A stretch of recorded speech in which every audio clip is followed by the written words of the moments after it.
We've seen how we can add letrec to Mo purely in the parser.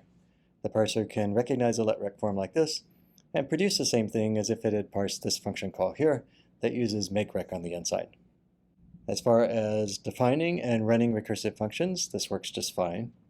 In terms of understanding how recursion typically works in an interpreter or language implementation, however, there are a few problems. One is that makerec is itself hard to understand. It's a complicated encoding. Another is that it's somewhat inefficient. It's not inefficient in the same way that church numerals are inefficient, but it's still not as efficient as a typical interpreter would implement recursion. And finally, this makerec form assumes that the right-hand side is going to be a procedure. It has built into it the notion that this right-hand side is something that it can apply, whereas in a language like Shplait, the right-hand side of a recursive definition can be a list that refers back to the name under certain circumstances.